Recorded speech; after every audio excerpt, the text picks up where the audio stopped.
Now, in order for us to examine this argument in more depth, let's mention several logical and philosophical points here. One is that we have the law of cause and effect.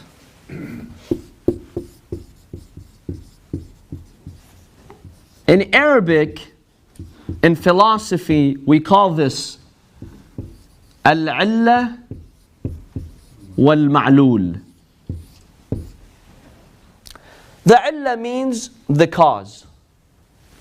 Wal-ma'lul means the effect. Everything in this world around us has a cause. There is nothing that can exist without a cause.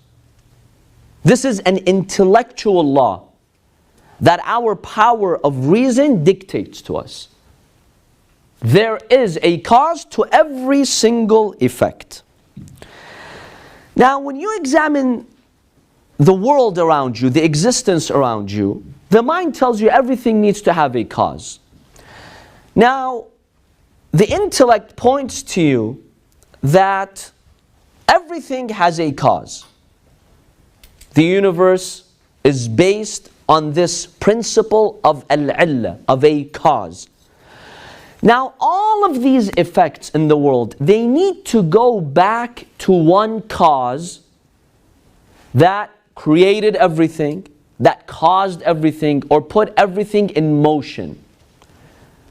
Because when you examine anything that is created in this world, any object, it must have a cause. It cannot exist on its own. Nothing can create itself. In one hadith, Al-Imam Al-Rida alayhi salam points to this law. He was asked, how do you know that you have a creator? He said it very simply. He said, because I did not exist, that I know for sure. There was a point where I did not exist, then I existed.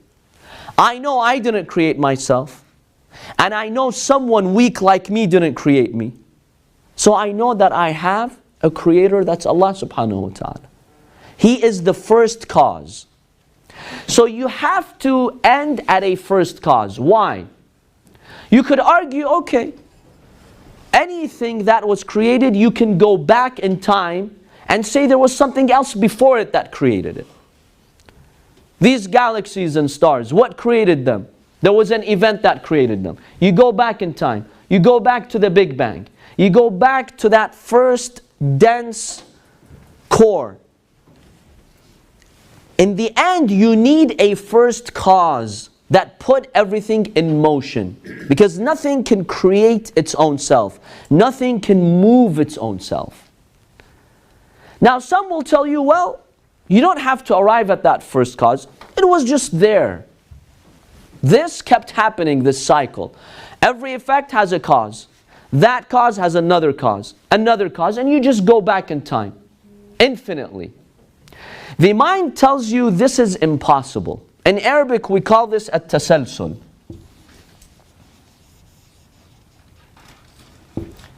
What does at-tasalsul mean?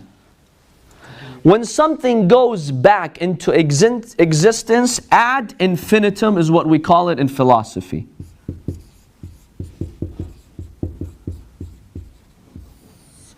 When something keeps going back in time, infinitely, it's impossible. You need a starting point. Because if you don't have a starting point, you have nothing. You can't just infinitely go back. You know, if someone would tell you 13 billion years ago, what caused the universe? Okay, the Big Bang. What caused the Big Bang? A reaction in that dense core. Okay, what caused that reaction? They'll come up with a law in physics that tell you get that reaction. Okay, what caused that law? What put that law into motion? You need to end somewhere. That's what the mind dictates. You can't infinitely go back, because if you infinitely go back, then you have no effect. But we see that there is an effect. There is this creation. Let me give you a simple example. Let's say you go to a judge and you have a paper that is signed. You go to the judge, you ask him, who signed this paper? He tells you the previous judge, not me. You go to the previous judge. You ask him, who signed this paper? He says, the previous judge who was here before me. You go to that judge and you ask him, who signed this paper? He says, the previous judge. The fifth previous judge. The sixth, seven, eight. And you keep going back into infinity. There must be a first judge who signed this. Because if you infinitely go back and every single judge will tell you the previous judge signed this, and this infinitely goes back, then the mind tells you that's impossible. This infinite regressive chain that we call tasalsul is just impossible. Because when something infinitely goes back, then it doesn't exist. But I see the paper, so there must be a first judge who signed this. When I see the signature, that's an effect. That signature tells me someone must have signed it. It couldn't infinitely go back in time. So we know that tasalsul, this infinite chain that takes you back in time, is impossible. There must be a first cause. There must be a first mover. Now you, sometimes in philosophy, will come across this argument called the argument of motion. We see things around us, they're moving. Particles, every particle, every atom is moving. Every electron is moving. Who put that in motion? There must be a first cause, a first mover as they call that source, who put everything in motion. Otherwise, you have no motion. If you infinitely just keep going back in time, then the mind tells you then there can't be any motion. There must be a starting point.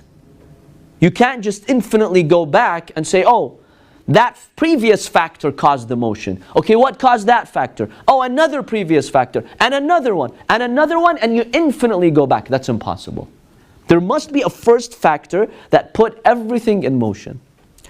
You know, they say once they asked an old woman who was not educated formally, but she had the ma'rifah of Allah, the knowledge of God. They told this old lady, how do you know that your Lord exists?